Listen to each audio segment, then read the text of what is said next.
Ah, saya mau buat klarifikasi. Sebelumnya saya menghimbau kepada rekan-rekan sekalian kalau video ini mengandung saru dan mengundang seru. Tolongin gua dong. Dulu pada saat saya masih di dalam kandungan, saya sering menemukan salah satu pertanyaan yang tidak menarik untuk dibahas, namun bikin penasaran untuk dibahas.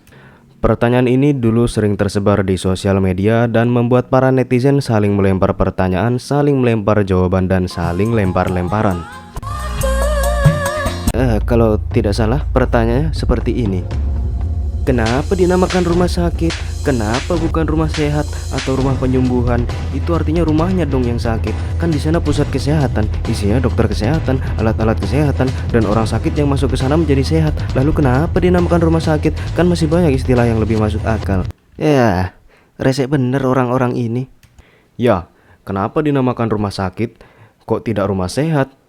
Jadi memang rumah sakit diperuntukkan untuk orang-orang yang sakit. Dan juga kalau dinamakan rumah sehat, nanti timbul lagi pertanyaan seperti ini. Kenapa dinamakan rumah sehat? Kan isinya orang-orang sakit. Kadang saya menjadi heran, kenapa orang-orang sangat hobi untuk mempermasalahkan hal yang tidak perlu dipermasalahkan. Padahal hal-hal itu sudah berjalan sejak lama tanpa adanya masalah. Dan orang-orang seperti inilah yang sering membuat saya kesal dan membuat saya ingin berkata kasar. Memang dasar durian, keset, jalan raya, ikan buntal, kupu-kupu, landak, bang, anjing, kuda lumping, pertigaan lampu merah, mendung, buah jeruk. Sudah. Dan sekarang saya akan mengklarifikasi kepada para penonton tidak setia saya kenapa dinamakan rumah sakit dan bukan rumah sehat. Pada zaman dahulu Indonesia pernah dijajah oleh Belanda. Anda sudah tahu kan pastinya.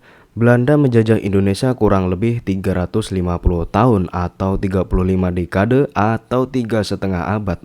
Oleh karena itu banyak bahasa Belanda yang digunakan di Indonesia pada zaman itu. Pada zaman dulu Belanda membangun rumah sakit dengan nama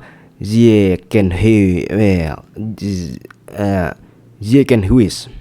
Kata ini sebenarnya terbagi menjadi dua kata, yaitu Zieken yang artinya sakit dan Huis yang artinya rumah. Jadi kalau digabungkan arti dari kedua kata ini akan membentuk kata rumah sakit. Ya, jadi itulah kenapa pusat kesehatan dinamakan rumah sakit. Hal ini sangat disayangkan, padahal kita bisa mencontek dari bahasa Arab, di mana kata yang dipakai untuk merujuk rumah sakit adalah mustashifa, yang berarti tempat penyembuhan. Karena bahasa Belanda yang masuk duluan ke Indonesia, ya jadi itulah yang dipakai duluan hingga sekarang. Jadi lu mau apa, ha? Jadi singkatnya begini, tempat ibadah isinya orang-orang beribadah, rumah makan isinya makanan, rumah sakit isinya ya tempat untuk orang-orang sakit. Lalu rumah kosong kok isinya hantu?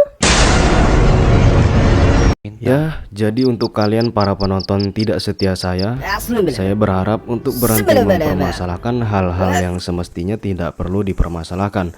Karena hal-hal itu sudah berjalan dengan semestinya tanpa masalah. Dan tetap teruslah belajar agar menambah wawasan, dan jangan lupa subscribe channel ini untuk menambah wawasan Anda. Jika kalian setuju dengan video ini silahkan klik tombol like, dan jika kalian tidak setuju silahkan mari kita berdiskusi di kolom komentar. Tunggu, sepertinya ada yang ketinggalan. Oh ternyata intronya.